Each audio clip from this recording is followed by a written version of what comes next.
Have you ever stopped to think about how we got, well, here?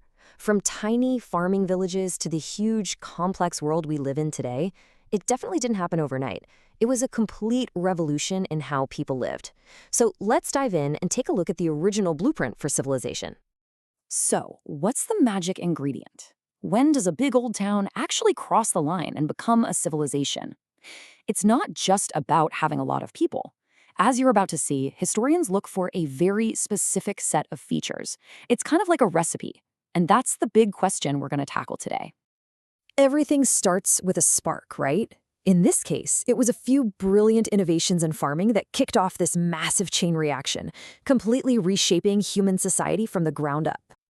And what's so cool is how this all flows together, like dominoes tipping over. It all started with simple but game-changing tools, hoes, plows, you name it. For the first time, farmers could grow a surplus of food, way more than they needed just to get by.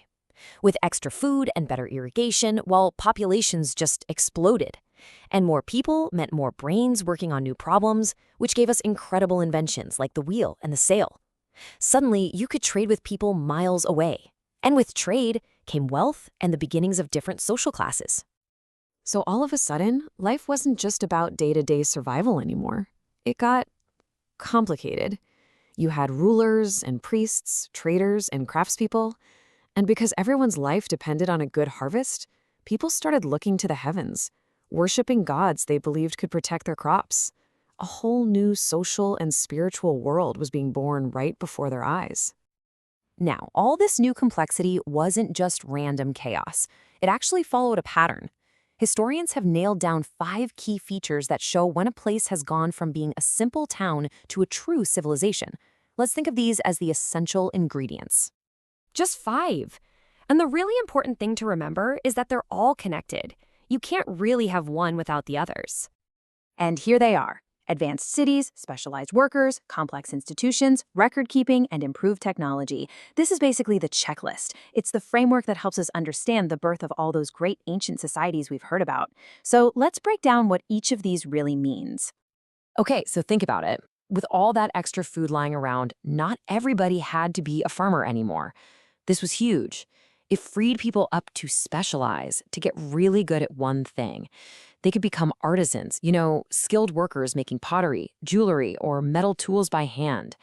This meant society was now making all sorts of stuff, not just growing food. Now, when cities get bigger, you can't just wing it anymore. You need some organization. That's where complex institutions come in. You've got government to manage huge projects like building canals. You've got organized religion to give everyone a shared set of beliefs. And you've got an economy to handle all the trading. These are the structures that hold the whole thing together. With all this trading and governing going on, you've got to keep track of it all, right? Enter record keeping. In places like ancient Sumer, you had professional record keepers called scribes, and they developed one of the very first writing systems, Cuneiform, to track everything: debts, taxes, laws. Let me tell you, writing wasn't invented for poetry, it was invented for paperwork. And last but not least, improved technology. Civilizations are always pushing the envelope, always innovating. The perfect example is the Bronze Age. People figured out that if you mix copper and tin, you get bronze, a metal that was way stronger than anything they had before. This new tech totally changed the game for both farming tools and weapons, giving these societies a massive edge.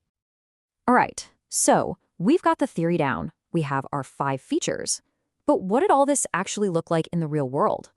Let's take a quick trip back in time to one of the world's very first cities, in ancient Sumer, to see this blueprint in action. And look at that, checks every single box. Was it an advanced city? Oh yeah, a walled city with 30,000 people. Check. Specialized workers? You bet. Metal workers, potters, priests? Check. Complex institutions? For sure. Government officials were planning huge citywide projects? Check. Record keeping? Scribes were busy writing down every trade deal? Check. And improved technology? They had bronze spearheads and complex irrigation ditches? Check. Wasn't just a big town, it was the whole shebang. And here's a pretty wild detail about daily life there. If you went to the market in you wouldn't see any coins. Their entire economy ran on barter. A potter might trade a few jugs for a bag of wheat. A weaver might trade a blanket for some new tools. It was a direct, face-to-face exchange of goods and services. Now, towering over the whole city was the most important building of all, the temple. And at its very center was the ziggurat, this massive pyramid-shaped monument. This thing wasn't just a building. It was the physical heart of their religious institution.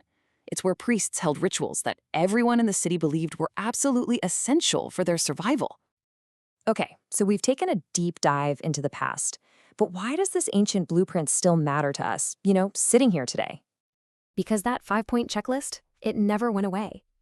Just look around you. We live in incredibly advanced cities. Our entire world runs on specialized workers. We're surrounded by complex institutions like governments and banks.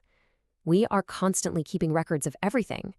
And we are obsessed with improved technology. The foundation that was laid down in places like Ur is the exact same one our modern world is built on. And that kind of leaves us with one last big question to chew on. If these 5 features were the recipe for the ancient world, what are the essential ingredients going to be for the civilizations of the future? Will it be the same 5? Or will totally new features, maybe something to do with artificial intelligence or living on other planets, be added to the list? Now that is something to think about.